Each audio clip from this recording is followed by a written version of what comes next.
Mr. Chairman, my colleagues on the dais, and distinguished participants.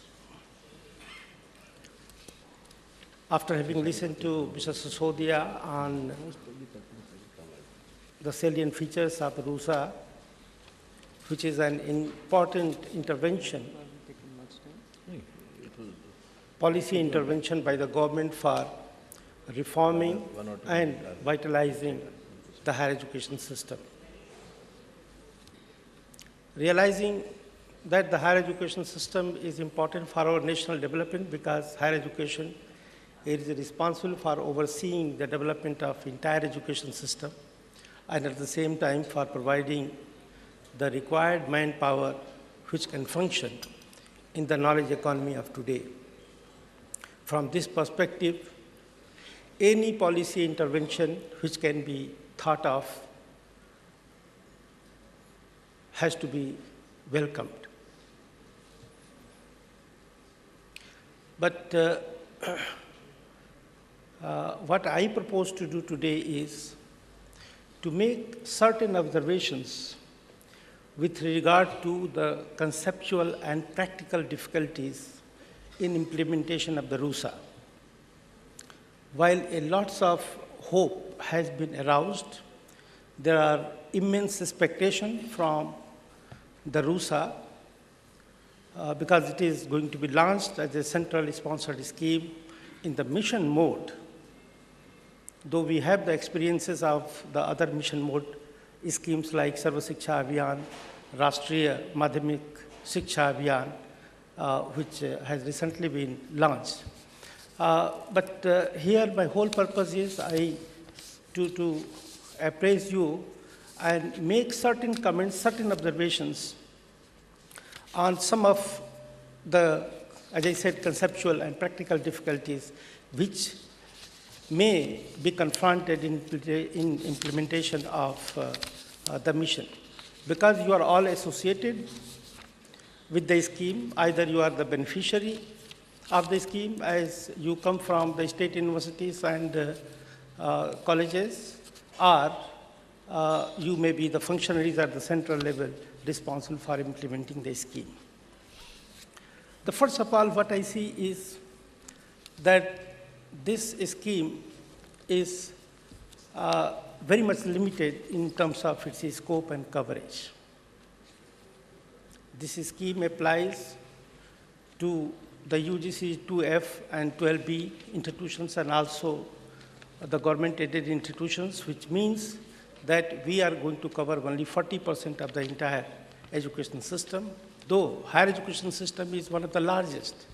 It captures at least over 95% of the enrollment, but at the same time, what we see is that the large part of the higher education system, which is in the domain of the private universities, which is in the domain of what we call the institutions which are yet to be recognized by the government in certain ways, they are not going to be the beneficiary. Therefore, what I feel is that we have a vast and a diverse system, and our problems of higher education in terms of equity, access, or quality, that is being narrowly approached. So the coverage of the scheme is limited to the governmental institutions, which means that it is not likely to leave the kind of impacts which we would like to see in the entire higher education spectrum.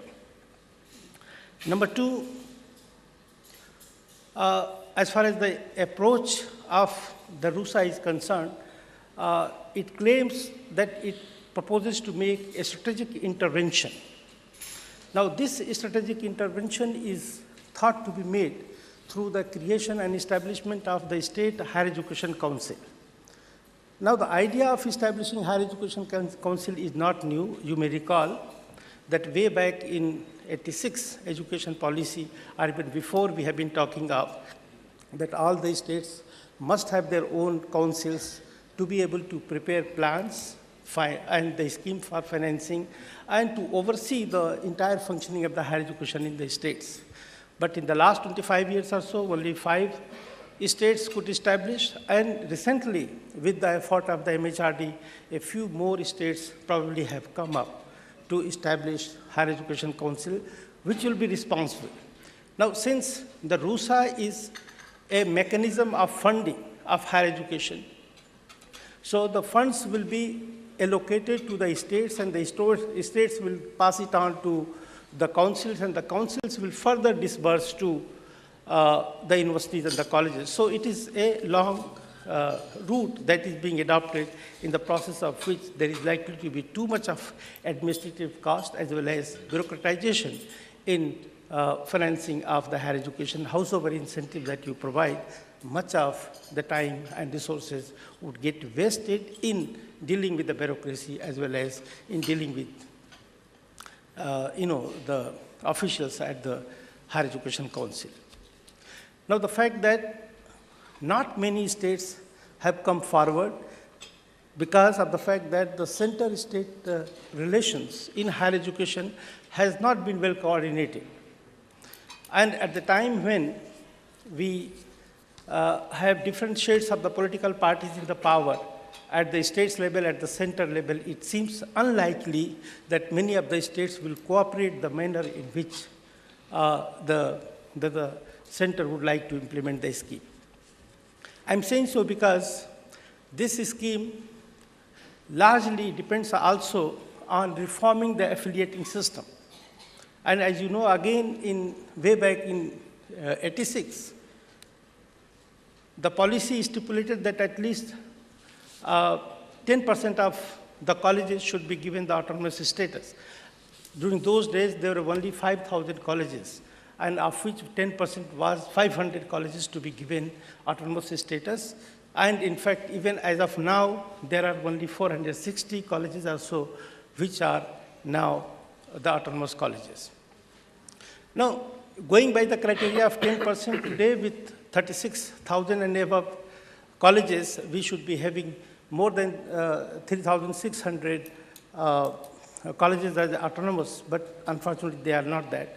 And the RUSA plans to promote as many as 45 autonomous colleges at the university, and at the same time it also plans to prepare a cluster of colleges to promote them in the next 10 years at the universities. What I'm trying to say is that there are no takers of the autonomous colleges, and therefore to conceptualize the fact that these colleges are going to be promoted sooner or later as the university, unfortunately that is not going to happen because they are in the state sector. And our observation in the last 25 years or so is such that not many of them are responding well to the calls made by the center through the various policy interventions that we have been talking of. Now I come to the third dimension, that is the quality assurance. It is true that the RUSA has been concerned about the quality improvement, and accordingly it has thought of certain ways of enticing, certain way of incentivizing the state universities and the colleges to come forward and take advantage of the scheme by way of bidding for funds. But what I see is that the scheme claims that there is going to be the performance-based funding. Mind it, we have been talking of performance-based funding, and I can say as a student of economics of education and finance that nowhere we have tried performance-based funding. In fact, the RUSA talks of entitlement, preparation of entitlement index, but one doesn't know what are the components of entitlement index, what is the criteria, what is the formula which is going to be applied even if it is thoroughly going to be implemented. At the same time, what I see is that our whole funding mechanism cannot be based on the performance. And when the center itself has not been assessing the performance of the central universities and the deemed universities or some of the constituent colleges, it would seem very difficult to apply a different yardstick on the state governments, the yardstick which are not applied to the central sector. Therefore, that is going to be a very controversial aspect of deciding on how to allocate, how to disperse the funds. Thank you, sir. There are issues relating to the teacher shortages, although RUSA promises to provide 5,000 teachers, but that seems to be quite inadequate. And at the same time, we see that there are other actors like the ODL, Open and Distance Learning System, which contributes to 1/4 of the enrollment. And at the same time, there are other regulatory bodies which are also ignored. So while looking at the quality aspects, especially at the time when we have the simultaneous existence of the surplus educated manpower, at the same time shortages of manpower in certain disciplines, we see that the quality aspects are not suitably addressed. Finally, I come to the funding mechanism. You know, the RUSA is all about the funding mechanism. So in this process, we see that there is a funding pattern that has been decided, that the center will contribute 65% and the states will contribute about 35%. In some cases, central, special category states will contribute only about 10% or so. Our experience of Indian planning has been such that it is the educationally advanced states which take advantage of it, because it is they which contribute their own share, 25% or 35%, and take advantage of it. Whereas the poorer states, they are hardly able to have their own resources, or they have different priorities and therefore they do not contribute to their own share. They also fear that after a plan, it becomes a non-plan, and therefore there is bunching of the financial liabilities, and therefore many of them do not take advantage of the scheme. Now, this scheme being the scheme which is to be launched on sharing basis, it is much unlikely that the educationally backward states will take advantage of the program. At the same time, I may also mention that by and large, we follow a deficit financing approach, which means that we provide funds on the maintenance and the non-planned basis, and therefore to introduce new system of funding at this point of time, which is performance-based or which is based on the basis of certain norms and criteria, that would seem to be quite difficult, and therefore it occurs to me that there are not going to be the many takers, because the scheme is a total deviation, although it may be desirable. But at the same time, we don't have the kind of preparedness which is required. So finally, to conclude, I may say that the RUSA is indeed a laudable scheme, but it suffers from certain conceptual problems, and the implementation strategy is not properly articulated, and therefore the scope and coverage is going to be limited.